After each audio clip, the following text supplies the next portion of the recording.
പൊന്നാനിയിലെ UDF സ്ഥാനാർത്ഥി KP Naushad അലിയുടെ പ്രചരണം തീരദേശ മേഖലയിലൂടെ തുടരുകയാണ്. നൗഷാദൊക്കെ എന്താണ് പ്രചരണത്തിന് ഇറങ്ങുമ്പോൾ ആളുകളിൽ നിന്ന് കിട്ടുന്ന റിയാക്ഷൻ?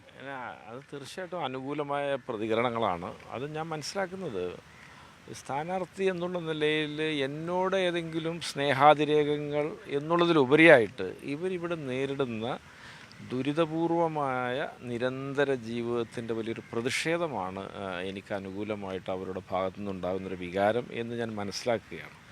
ഇപ്പോൾ നിങ്ങൾ നോക്കുക, ഈ ഈ ഈ സ്പോട്ടിൽ നിങ്ങളിങ്ങനെ എണ്ണി നോക്കൂ, ഈ വീടുകൾ എത്ര ഓല വീടുകൾ നിങ്ങൾക്ക് കാണാൻ കഴിയും?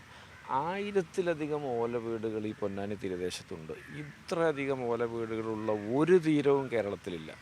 നിങ്ങൾ ഈ തൊട്ടു മുമ്പിലേക്ക് നോക്കുക, ഇതൊരു കടൽ ഭിത്തിയായിരുന്നു. ഇത് ഇവിടെ അവസാനിക്കുകയാണ്. പിന്നെ ഇത് കടൽ ഭിത്തി എവിടെയാണ് തുടങ്ങുന്നതെന്ന് നമുക്ക് കാണാൻ പോലും സാധിക്കുന്നില്ല. ഇത് പണ്ട് MP ഗംഗാധരൻ ഇവിടെ മന്ത്രിയും MLA ആയിരുന്ന കാലത്ത് അദ്ദേഹം നിർമ്മിച്ച കടൽ ഭിത്തിയാണ്.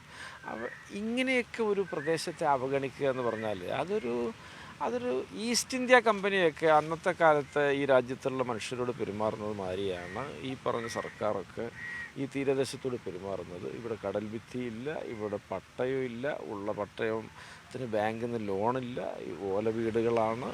അവിടെ ഓരോ വികസന പദ്ധതികൾ വരുന്നു, അവർ ആട്ടി ഓടിക്കാനുള്ളതാണ് ഹാർബർ ഭാഗത്ത്.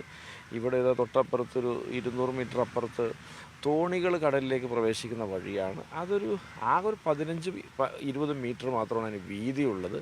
അതൊരു ശ്രമദാനം നടത്തിയാൽ പോലും അതൊരു 50 മീറ്റർ വീതിയുള്ളതാക്കി മാറ്റാൻ കഴിയും. ഈ തൊഴിലുറപ്പ് പദ്ധതിക്കാരെ കൊണ്ടുവന്നൊരു മുനിസിപ്പാലിറ്റിക്ക് പ്രൊജക്റ്റ് വെച്ചാൽ പോലും മതി. പക്ഷേ ഇതൊന്നും ഇവരെയൊന്നും അങ്ങനെ മൈൻഡ് ചെയ്യേണ്ട കാര്യമില്ല എന്നുള്ളൊരു മട്ടാണ്. 20 വർഷമായിട്ട് ഇവിടെ ഒന്നും നടന്നിട്ടില്ല. ഇതൊരു പാർട്ടി ഗ്രാമമാണ്. അല്ലെങ്കിൽ ഇവരെ ഇനി സഹായിച്ചില്ലെങ്കിലും ഇല്ലെങ്കിലും ഇവർ വോട്ട് ചെയ്തുകൊള്ളും, അങ്ങനെ വോട്ട് കുത്തി യന്ത്രങ്ങളാണ് എന്നൊക്കെയാണ് ഇവർ ധരിച്ചു വച്ചിരിക്കുന്നത്. അതിൻ്റെ ഭാഗമായിട്ട് ഇവരെ ഒന്നും ഒരു തരത്തിലുള്ള പരിചരണം ഈ പ്രദേശങ്ങൾക്കില്ല. ഞാൻ പിന്നെ വേറെ കണ്ട് മനസ്സിലാക്കിയൊരു സാധനം, ഈ തീരദേശത്ത് ഞാൻ കണ്ട എല്ലാ ഇടങ്ങളിലും സ്ട്രോക്ക് ബാധിച്ച ഡസൻ കണക്കിന് ആളുകളെ ഞാൻ കാണുന്നു.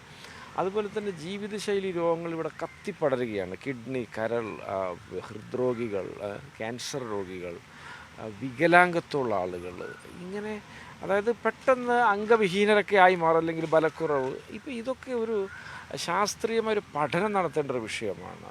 ഒരുപക്ഷെ തീരദേശത്തെ ആളുകൾ പോലും അത് ചിന്തിച്ച് കാണുകയില്ല. പക്ഷേ ഇതൊക്കെ അണ്ണീവനാണ്. അപ്പോൾ അത്തരത്തിൽ ഒരുപാട് കാര്യങ്ങളിൽ ഇവിടെ ഇടപെടേണ്ടതുണ്ട്. ഇവരും മനുഷ്യരാണ് എന്ന വലിയൊരു സന്ദേശം അതാണ് ഞാൻ ഈ പ്രചരണത്തിലൂടെ ഉയർത്തിപ്പിടിക്കുന്നത്. ഈ വോട്ട് ചോദിക്കുന്നതിനപ്പുറം ഇവരുടെ പ്രശ്നങ്ങളിലേക്ക് ഇറങ്ങിച്ചെന്നവരെ മനസ്സിലാക്കാനാണോ ഇപ്പോൾ ശ്രമിക്കുന്നത്? അല്ല, ഞാനിത് കുറേ മനസ്സിലാക്കിയതാണ്. ഞാൻ കഴിഞ്ഞൊരു 2.5 വർഷമായിട്ട് ഇവരുടെ ഇടയിലുണ്ട്. ഇവരുടെ ഓരോ പ്രശ്നങ്ങളും അതുകൊണ്ട് എനിക്ക് ഹൃദിസ്ഥമാണ്. എവിടെയാണ് പ്രശ്നം, എന്താണ് കാരണം എന്നൊക്കെ നമുക്കറിയാം.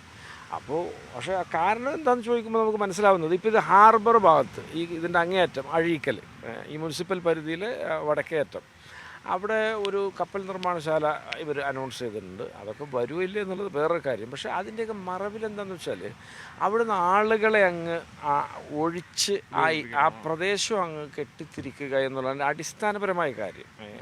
അപ്പോൾ അവിടെ ഹാർബറും പോയി അവിടുത്തെ മുഴുവൻ ജീവസന്ധാരണവും മത്സ്യബന്ധനവും വ്യവസായവും ഒക്കെ അതോടുകൂടി താറുമാറാവും. ഇത് വരുന്ന ഏതെങ്കിലും സാഹചര്യം ഉണ്ടെങ്കിൽ അതിൻ്റെ ഒരു 4-5 വാർഡുകളിൽ അതിൻ്റെ എക്സ്കവേഷനും അതിൻ്റെ പിന്നെ പൈലിങ്ങും അതിൻ്റെ ഡ്രഡ്ജിങ്ങും ഒക്കെ ആയിട്ട് അതിൻ്റെ സ്ലറിയും അതിൻ്റെ മാലിന്യവും ഒക്കെ ആയിട്ട് ആളുകൾ ഓടിപ്പോകും അവിടെ നിന്ന്. അപ്പോൾ ഇത്തരത്തിൽ അതായത് ഇവരെ ഈ തീരദേശത്തെ ജനങ്ങളെ ചേർത്ത് പിടിക്കുന്ന ഏതെങ്കിലും പ്രവർത്തനങ്ങൾക്ക് പകരം ഇവരിവിടെ നിന്ന് ഇങ്ങനെ തുടച്ചു മാറ്റാനുള്ള ശ്രമങ്ങളാണ് നടക്കുന്നത്. ഈ ഇവിടെ വികസനം ഒന്നും നടന്നിട്ടില്ല എന്നാണോ അങ്ങ് പറയുന്നത്? ഈ വികസന മുരടിപ്പാണ് ഇവിടുത്തെ പ്രധാനപ്പെട്ട വിഷയം. അതായത് ഈ തീരദേശവും കർമ്മ റോഡും ഒക്കെ ഇവിടുത്തെ പ്രധാന ആകർഷണ കേന്ദ്രമാണ്. ഈ കർമ്മ റോഡിൽ നിങ്ങൾ പോയാൽ വാഹനങ്ങൾക്ക് പാർക്കിംഗ് ഇല്ല എന്നുള്ളൊരു പരാതിയായിരുന്നു ആളുകൾ ഒരു കൊല്ലം മുമ്പ് വരെ പറഞ്ഞിരുന്നത്. ഇപ്പം മനുഷ്യന് നിന്ന് തിരിയാനുള്ള ഇടമില്ല എന്നുള്ളതാണ് പരാതി. പല സാമൂഹിക വിരുദ്ധരും കുടുംബമായി വരുന്ന ആളുകളുടെയൊക്കെ വലിയ ഭീതി ജനിപ്പിക്കുന്ന സാഹചര്യം അവിടെ ഉണ്ട്. അവിടെ ഇതെന്താ പറയുക, ഒരു ഇംഗ്ലീഷ് ഭാഷയിൽ മെസ്സ് എന്നൊക്കെ പറയും. ഇത് കുത്തഴിഞ്ഞ് ഒരു ഈജിയൻ തൊഴുത്ത് പോലെ അങ്ങ് കിടക്കുകയാണ്. ആളുകൾ അവിടെയും ഇവിടെയൊക്കെ. അപ്പോൾ ഇതൊക്കെ അതൊരു ഹൈദരാബാദിലെ നെക്ലൈസ് റോഡിന് തുല്യമായ ഒരു ഇടമാണ്, അല്ലെങ്കിൽ മുംബൈയിലെ മറൈൻ ഡ്രൈവിന് തുല്യമായ ഒരു റോഡാണ് അത്. പിന്നെ നമ്മുടെ ചമ്രവട്ടം പാലവുമായിട്ട് കർമ്മ റോഡിനെ ബന്ധിപ്പിച്ച് പാർക്കിംഗ് സൗകര്യം, ആളുകൾക്ക് വിശ്രമിക്കാനും കാൽനടക്കും എല്ലാത്തിനുള്ള സൗകര്യങ്ങൾ, അതുപോലെ ഡിസൈനർ ഷോപ്പുകളാക്കി മാറ്റണം. ഇത് ഏറിയും കുറഞ്ഞും ഏച്ചും വലിച്ചും കെട്ടിയ ഷോപ്പുകളല്ല വേണ്ടത്. അവിടെ ഒരു ഡിസൈനർ ഷോപ്പുകളുടെ നീണ്ട നിര, നല്ല പാകിയ നിരത്തുകൾ വേണം, അതിന് വഴിവിളക്കുകൾ വേണം. ഇതൊക്കെ ഇവർ പല തവണ ഇതൊക്കെ അവതരിപ്പിച്ചാണ് കഴിഞ്ഞ മുൻകാലങ്ങളിലെ ഇടത് ഗവൺമെൻറ്റും മുനിസിപ്പാലിറ്റിയൊക്കെ. പക്ഷേ അതൊക്കെ ഏട്ടിലെ പശുവാണ്, അതൊന്നും പുല്ല് തിന്നുന്ന പ്രശ്നം ഒതുക്കുന്നില്ല. അത് നമുക്ക് മാറ്റണം. അതുപോലെ തന്നെ 100 അടി തോടുണ്ട് BM മുതൽ കുന്നംകുളം വരെ. അതിൻ്റെ ഇരുവശത്തും 4000 ഏക്കറോളം കോൾ നിലങ്ങൾ ഈ പൊന്നാനിയിൽ മാത്രമായിട്ടുണ്ട്. അതൊരു ജലപാതയാക്കി വികസിപ്പിച്ചാൽ കുട്ടനാട് ഒരു പക്ഷേ മാറി നിന്നേക്കാം.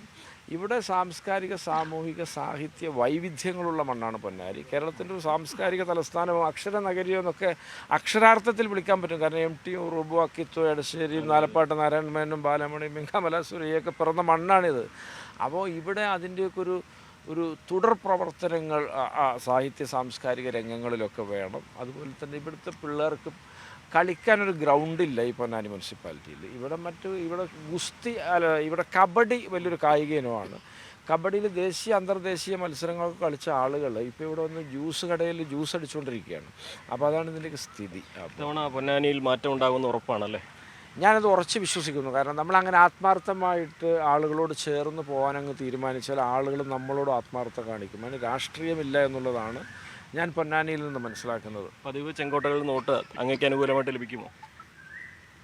അത് ഇതിനകത്ത് ഇപ്പോൾ അങ്ങനെ ഒരു ചെങ്കോട്ട എന്ന് പറഞ്ഞ സംജ്ഞക്ക് പ്രസക്തിയൊന്നുമില്ല. കാരണം അഫക്റ്റഡ് കമ്മ്യൂണിറ്റി അവിടെ ഈ ദുരിതബാധിതരാണ് ആളുകൾ എല്ലാ നിലയിലും. അവർ അങ്ങനെ അവനൊരു പാർട്ടിയുടെ ഒരു കാൽപ്പനിക വികാരത്തിൻ്റെ പുറത്തൊന്നും അവരെ തെളിച്ചു കൊണ്ടുപോകാൻ അങ്ങനെയൊന്നും കഴിയില്ല. അതിൻ്റെ മുകളിൽ ജീവിത പ്രശ്നങ്ങൾ മുഴച്ച് നിൽക്കുകയാണ്.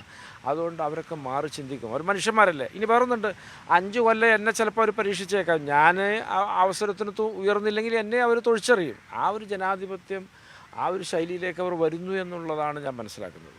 പൊന്നാനിയിലെ പ്രശ്നങ്ങൾ മനസ്സിലാക്കി വികസനം മുന്നോട്ട് വെച്ചാണ് അദ്ദേഹത്തിൻ്റെ പ്രചാരണം മുന്നോട്ട് പോകുന്നത്. ഇത്തവണ വിജയിക്കും എന്ന ആത്മവിശ്വാസവുമാണ് അദ്ദേഹം പങ്കുവയ്ക്കുന്നത്. Akhil ഒട്ടുപാറയ്ക്കൊപ്പം CV Anumod, News 18. കൂടുതൽ വാർത്തകൾക്ക് News 18 Keralam YouTube channel subscribe ചെയ്യുക.